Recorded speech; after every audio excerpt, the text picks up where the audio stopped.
अच्छा जी, ये एक एरर है, ये काफ़ी मशीनों पर अक्सर आ जाता है, कनेक्टिंग टू एडमिनिस्ट्रेशन सर्वर का। ठीक है, पोर्ट 1329 पर लॉगल पे, और इस पे लिखा हुआ आता है please try to specify another administration server address and connect again. ठीक है, इस तरह का एरर आता है। तो इस वीडियो में हम देखते हैं कि इस तरह के एरर को रिजॉल्व कैसे करना होता है।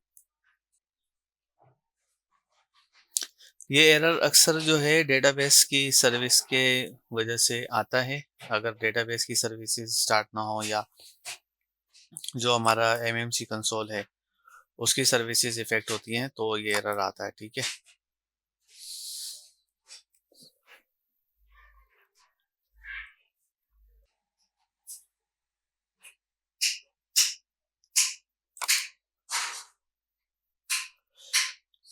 मैं इन सर्विसेज को स्टार्ट करने की कोशिश कर लेता हूँ।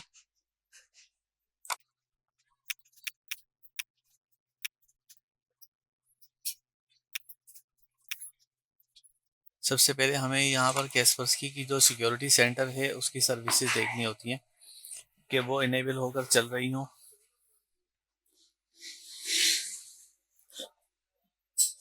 अब यहाँ आपको नज़र आ रहा होगा ये सर्विस जो है इसकी बंद है। ठीक है, मैं इसको फिलहाल नो कर देता हूँ। ये विंडो दोबारा आ गई मेरे पास। अब यहाँ क्या हो रहा है, कैस्परस्की सिक्योरिटी सेंटर की जो सर्विस है उस पर स्टार्ट लिखा हुआ आ रहा है, मीन्स कि ये सर्विस इस वक्त बंद है। और अगर हम बैक एंड पर भी देखेंगे तो वहाँ पर इसके आगे कुछ लिखा हुआ नहीं आ रहा।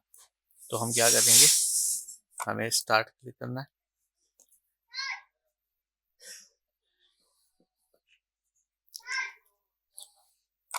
ये हो गया। इसके बाद हम आएंगे ऑब्जेक्ट, इसको भी चलें हम स्टार्ट कर देते हैं। वैसे इसका अगर ये ना भी हो तो इससे कोई फ़र्क नहीं पड़ता। सिक्योरिटी सेंटर की जो अपनी मेन सर्विस है वो रनिंग होना लाजमी है।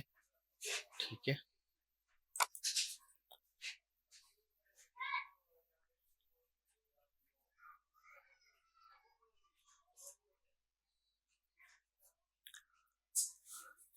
इसके बाद हमें एक और सर्विस को भी वेरीफाई करना है, जो कि हमारा एसक्यूएल सर्वर डीबी की जो सर्विस है। अगर तो वो हमारे हमने इसी सर्वर पर ही अपना डेटाबेस बनाया हुआ है तो यहाँ पर हमें मिलेगी वो सर्विस। और अदरवाइज़ अगर हमने वो डिफरेंट सर्वर पर उसकी कॉन्फ़िगरेशन की हुई है, सर्वर ना डीबी सर्वर हमारा अलग है, तो फिर हम डीबी सर्वर की अलग से जो मशीन होगी उसमें जाके उसकी सर्विसेज में एसक्यूएल की सर्विस को जाके सर्च करेंगे। जो भी हमारा एसक्यूएल वहाँ चल रहा होगा उसको हम वेरीफाई करेंगे कि वो सर्विस रनिंग स्टेट में हो। अगर वो रनिंग में नहीं है तो उसको रीस्टार्ट कर लेंगे।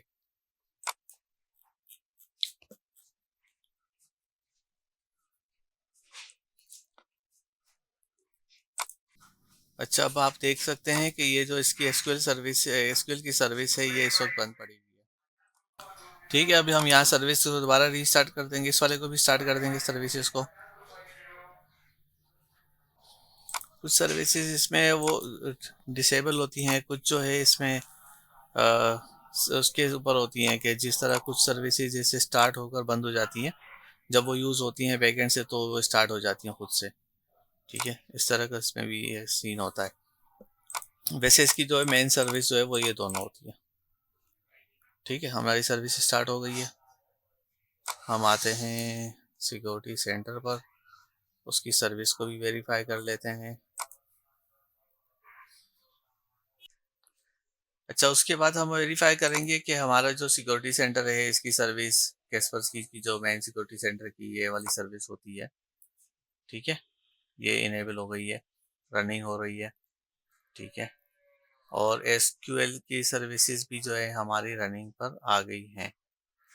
ठीक है, अब हम अपने कंसोल को इनिशिएट कर कर देखते हैं।